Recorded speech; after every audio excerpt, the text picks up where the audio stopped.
Hello everyone, this is Patrick from Heavy Therapy, and it's time to bring you another first reactions regarding this week's metal releases. I am talking about the week of February 17th, 2023. Last week of releases, I think I only listened to In Flames, and I did do a discussion post about how bad I thought that album was. I didn't cover anything else. I didn't listen to anything else from last week. So in the comments, put what you listened to last week, uh, except for In Flames.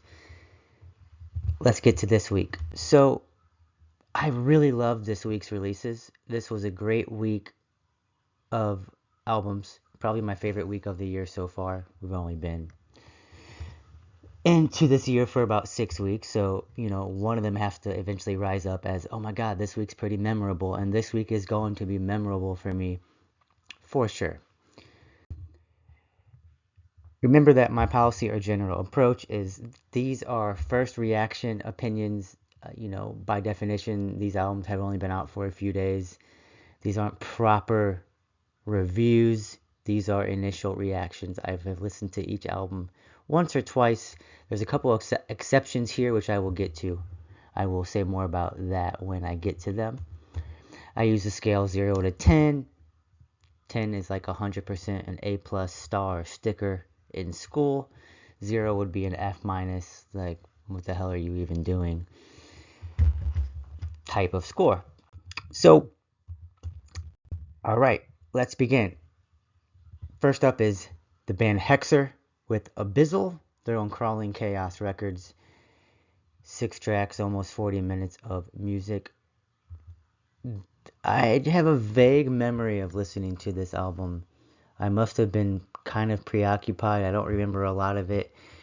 I remember even wanting to drop it below a 7, but it's not exactly my style. Sludgy doom, I believe vaguely. I remember it being sludgy, doomy type of metal.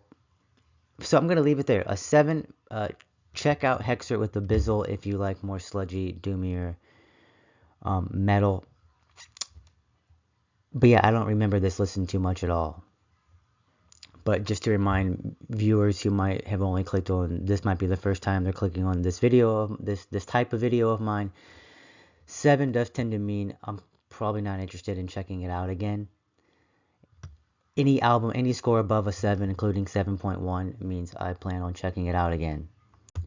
Okay, next up is Tith with Inverse Rapture out on Profound Lore. So let's see. Inverse Rapture kind of sounds like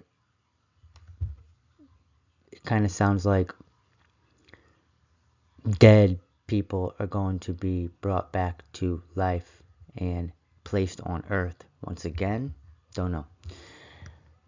Tith is from Portland, Oregon. This is 7 tracks, 29 minutes, and 20 seconds of music. This is a very good album. They kind of sound like, overall, I would say they're a grindcore band. But they have these really fast grindcore parts that kind of dissolve or melt into this dissonant atmosphere parts that call to mind Artificial Brain or Altars. And then they'll have these great death metal riffs that remind me of Tomb Mold. So yeah, a dissonant death grind band, I would say Tith are. And at moments, there are moments throughout this album where songs begin to lose my attention, but either I pay attention more closely and I come to find that part interesting, or right after a part where I'm starting to feel like I'm losing my attention, just something amazing comes in. So yeah, I really enjoy this album. I listened to it twice actually. I'm going to stick with my initial score of 7.9 out of 10. We'll definitely be revisiting this and seeing if it goes up or down throughout the year. But I like this a lot. Next up, this album is really exciting. I feel energized when listening to it. Came out of nowhere for me. This is Icelder with Cinephin out of Newcam Records. They're from Wales, or he's from Wales. I think it's a one-person project. 7 tracks, 40 minutes of music. This is an 8.7, 8.8 out of 10 kind of listen for me. This is, the subgenre is Dark Throne, right? This band, this sounds like if Dark Throne, this sounds like the last few Dark Throne records, last 2, 3, 4 Dark Throne records, but played with the vitality and energy of a more hungrier band.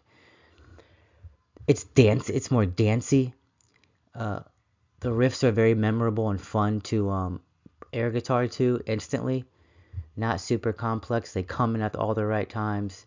This band likes to ride riffs, but then the next transition that comes up is the part that follows is always just as amazing and fun.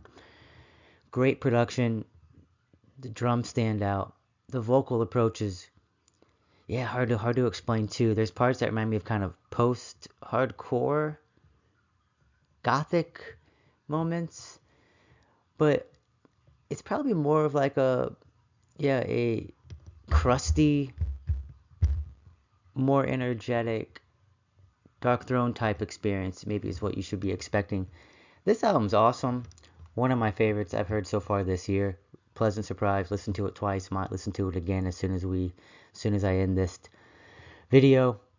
Cool album. Check this project out. Up next, Toulouse with Fendon's Call out on Soul Cellar Records. They're from Norway. 10 tracks, 32 minutes, 15 seconds. This is a very solid record as well. I give it an 8. I remember really liking everything about it. I love how the bass comes through. Bass comes through a lot on that previous record as well, by the way, the Icelder record. Great listen. Good length to want to just put on again. I love the guitar tone. It has crunchy moments, but this is mostly a black metal album.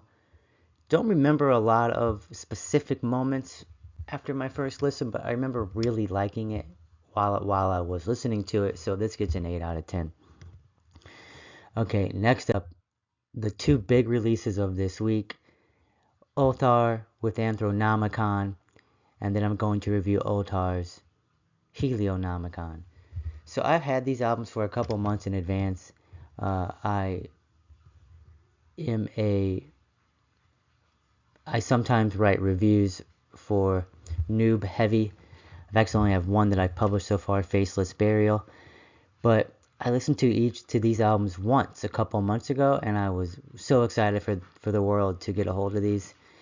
So I've now spun these multiple times. They keep getting better. Ulthar's Anthronomicon is 8 tracks, 40 minutes, and 50 seconds of music. This is a 10 out of 10 album. This is peak extreme music in 2023, in my opinion. This is a mixture of black metal and death metal. There is Shelby does more of the low death metal vocals, and I can't quite think of the other gentleman's name right now who does the more higher pitched vocals. But Ulthar sound is hard to explain because, again, they pull from the history of extreme music. But I kind of think Enslaved, Frost era, Immortal's first few albums, that type of riff style and song composition style as far as the black metal parts. The death metal parts are harder to really place. Ulthar sounds like Ulthar. Really love this band. One of the best bands going today. Track 4 on this album is one of my favorite tracks of the year. And speaking of favorite tracks of the year, let's go to the next album. So Ulthar released 2 albums, or sister albums. They are separate listening experiences. You don't have to listen to them together for each of them to make sense. This one is a more sort of ambitious Gorgut style idea. 2 tracks, they're each 20 minutes apiece, so the album totals 40 minutes and 23 seconds. The first track here on this album is also one of my favorite album tracks of the year. Also close to a 10 out of 10. Man, these albums are going to be hard to beat. Some of my favorite albums that I've heard just recently, period. I am somebody who gives 10s. I think it's fun. I think I end up, if I give an album a 10 throughout the years, they end up being pretty damn close to, that ends up being pretty damn close to what I end up feeling about them as the years progress. Probably, I usually run into what feels like about 3 or 4 10s out of 10s in any given year. So if that's the case, Ulthar already has 2 of them. This will be on my year-end list without a doubt. Even if it started to fall a little bit, there's no doubt that these 2 albums are going to be in heavy rotation and just perfectly written for my taste. Love how ambitious both of these records are. This band's awesome. Can't say more about them. And yeah, these are the albums that I listened to for this week so far. My favorite week of the year. Check out all these albums. Tell me what else you're listening to from this year. I know there's a handful of albums that came out this week that I still haven't got to that I should get to. So, yeah, hope you enjoyed this edition and talk to you all very soon. Bye.